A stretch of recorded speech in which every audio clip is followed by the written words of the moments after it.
I want you to tell me, honestly, after you hear the whole thing, if I am the absolute worst son on the face of the earth.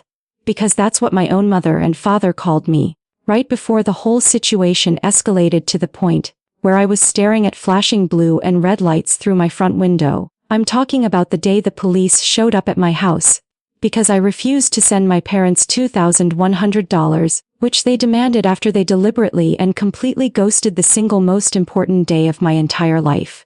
My college graduation. It's a jaw-dropping level of entitlement that I still can't fully process, a moment that didn't just make me question my relationship with them. But frankly, was I wrong to tell them no? Was I wrong to hold my ground when they tried to use emotional blackmail and then actual legal threats? You need to hear the entire story, from the absolute beginning, to understand why $2,100 was never about the money, but about the very core of respect and love, or the complete lack thereof, in my family. The story really starts years ago, long before I even stepped foot on a college campus, because to understand the final, shocking confrontation, you have to understand the dynamic that shaped my entire childhood. My parents, bless their hearts, and I mean that with all the sarcasm I can muster, always prioritized appearance and their own comfort above all else. They weren't overtly abusive, but they were certainly neglectful in a way that left deep emotional scars. For them, my education was not a source of pride for my accomplishment, but a status symbol for their neighborhood reputation. They would talk endlessly to their friends about my grades, my academic achievements, the great university I was attending, all while completely ignoring the actual blood, sweat, and tears I was pouring into my studies. When I was applying to schools, their only question was, is it prestigious enough? Never, is this the right fit for you? This facade of the perfect, supportive family came with a hefty, unspoken price tag. I was expected to perform, and they were expected to receive the accolades. The financial aspect of my education was also a constant shadow. They agreed to contribute a significant portion, enough to keep my student loan debt manageable. But this money was dangled over my head like a carrot. Every argument, every disagreement, every time I didn't fall exactly into line with their expectations, they would bring up how much we are sacrificing for you. This created a constant feeling of indebtedness that was suffocating. I felt like I was purchasing their approval with my GPA. Fast forward 4 years, I'd done it. I'd not only survived a grueling engineering program but excelled, graduating with honors.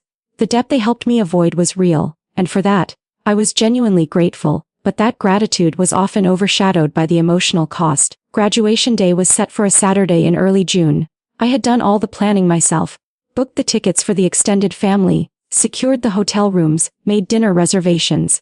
My parents and I had communicated extensively about it, or at least, I thought we had. About 2 weeks before the ceremony, I called my mom to confirm their travel plans. They lived about an 8-hour drive away, so it required a proper plan. She was vague. "Oh, we're still working it out, sweetie. Don't you worry, we'll be there. Wouldn't miss it for the world." I should have paid closer attention to that vague tone. A week later, I called my dad. He was even more dismissive. "Look, we're busy, son. Don't worry about us. Focus on your big day." Again, the reassurance felt hollow. 3 days before the event, the anxiety was gnawing at me. I was excited, stressed about finals, and now, genuinely worried about their attendance. I sent a final text to both of them, outlining the itinerary, when to arrive, where to park, where our seats were, and where the celebratory dinner was. No response from either of them. Zero, crickets. I tried calling, but they let it go to voicemail. I thought, okay, maybe they're just busy with work and travel prep. Maybe they're on the road now and just driving. I tried to convince myself of this, clinging to the hope that they would just suddenly materialize, beaming with pride. The morning of graduation arrived. The sun was shining, I was in my cap and gown, and I was feeling a cocktail of sheer euphoria and nervous dread. I checked my phone every 5 minutes. Nothing. My grandparents, my aunt and uncle, and my younger sister all arrived, giving me big hugs and congratulations. They asked, "Where are mom and dad?" I just shrugged, a knot tightening in my stomach. "They're running a bit late, maybe traffic." I lied, my voice sounding shaky even to me. The ceremony began. I watched the processional, the speeches, and then the names being called. Every time the door to the auditorium opened, my eyes snapped up, searching for their faces in the sea of proud parents. My name was called.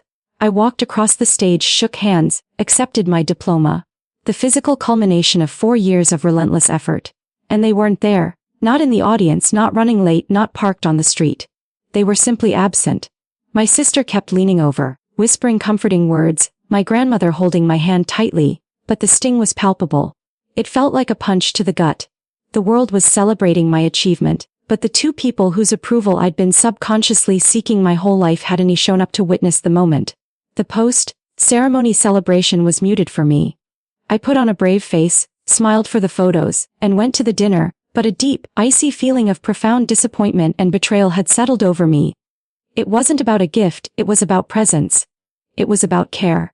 When the night finally ended, I called them one last time. My dad picked up, sounding annoyed. "Oh hey son, so, how was it?" His tone was so casual, soapent, as if he was asking how a trip to the grocery store went. I was stunned into silence for a second. "How was it?" I finally choked out. "Dad, where were you? You just didn't show up. You didn't even call or text." He sighed, a dramatic, audible huff that was a classic parental tactic to make me feel like the inconvenience. "Well, we just had some last-minute things come up.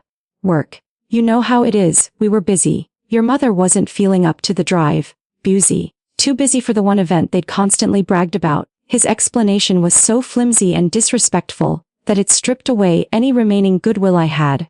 I realized then that they didn't see me as a person they loved, but as a project they had completed and were now done with. I ended the call quickly, told them I was disappointed, and that I needed space.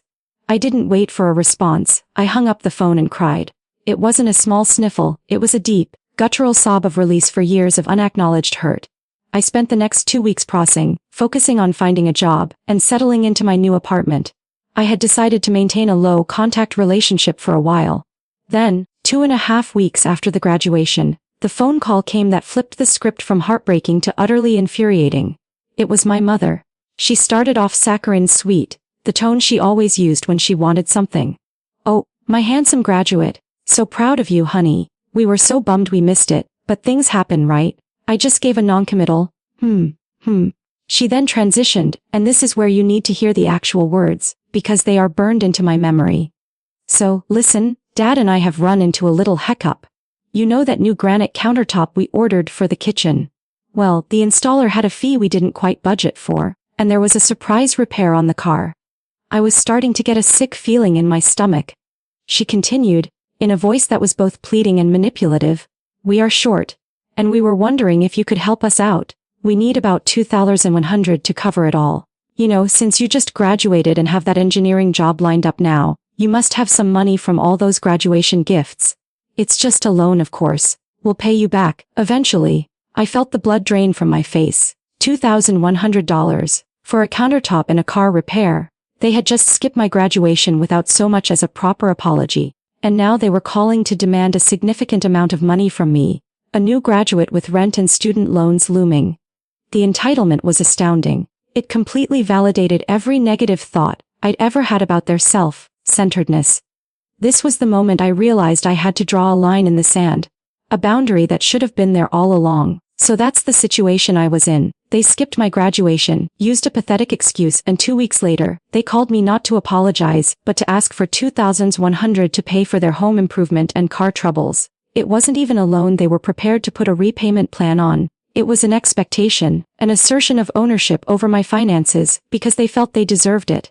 I was standing in my tiny, unfurnished apartment, gripping the phone so hard my knuckles were white, and I had to make a choice. Do I cave, send the money, and buy a few months of peace and quiet, perpetuating the toxic cycle of them taking and me giving? Or do I stand up for myself, for the value of my own time, my own accomplishments, and my own money, knowing it would ignite an absolute firestorm? Before I tell you what happened next, and what I said to them, I want you to pause this video and go down to the comments. I need to know if you were in my shoes, having just been betrayed, and then hit with this financial demand. What would your immediate response have been? Would you have been the good son and sent the money? Or would you have finally said, "Enough is enough"? Let me know what you would have done. I took a deep breath, and the cold, quiet anger I had suppressed for years finally surfaced. It wasn't a shouting match, it was a quiet, firm declaration. "No, Mom, I won't give you the money." The silence on the other end of the line was deafening. I could hear her sharp inhale, the sound of a person who had just been told no. For the first time in a very long time, she finally spoke, her voice laced with the kind of venom that only a parent can deliver. "What did you just say?" she hissed. I repeated myself, calmly but with unwavering conviction. I said no. I am not sending you to $100. I am a new graduate. I have rent to pay and I have loans. I also, quite frankly, have no interest in funding your luxury expenses when you couldn't even manage to show up for the one day that mattered to me. The floodgates opened. She launched into a tirade. Luxury expenses. That's our kitchen, and we paid for your education. We sacrificed everything. This is how you repay us. You are an ungrateful, selfish disappointment. After everything we've done for you. I let her yell for a full minute, and when she paused to take a breath, I cut her off. This was the climax, the moment I finally reclaimed my own voice. You didn't sacrifice everything, Mom. You sacrificed your time, your effort, and a couple of tanks of gas to sit in an audience for 2 hours and see me graduate. And you chose not to do it, and now you expect me to bail you out. I've repaid you by getting a high honors degree, and I will repay the money you contributed through my future success, not by emptying my savings for a countertop. The answer is no. I told her that our relationship was going to be zero contact until she and Dad could offer a sincere, unreserved apology for their actions, not just for missing the graduation, but for the lifetime using my achievements to their own ends. I then hung up the phone. I felt simultaneously terrified and unbelievably powerful. I knew the consequences would be severe, but I didn't anticipate how severe. The call started immediately. My father called, his tone entirely different, not manipulative, but outright threatening. You send that money, or we're going to make sure your life becomes very difficult. We are your parents. You owe us. I blocked his number. Then my mother texted, a string of vile, hateful messages calling me names I won't repeat here, and saying I was a terrible person who would never be loved. I blocked her too. The silence the next few days was unsettling, but I was starting to feel a sense of peace I hadn't felt in years. Then came the escalation that cemented their place in my mind as emotionally bankrupt people. It was a Tuesday evening, about a week after the initial confrontation. I was on a video call with my sister, who was on my side, when I heard a loud, insistent knocking at my door. My sister's eyes widened on the screen. Who is that? She asked. I walked to the window, and my heart dropped into my stomach. Standing on my porch were 2 police officers, and slightly off to the side, looking smug and self-righteous, were my parents. I opened the door only slightly, and one of the officers, a kind-looking older woman, spoke first. Good evening. We received a call from your parents reporting a potential issue of financial elder abuse. Elder abuse.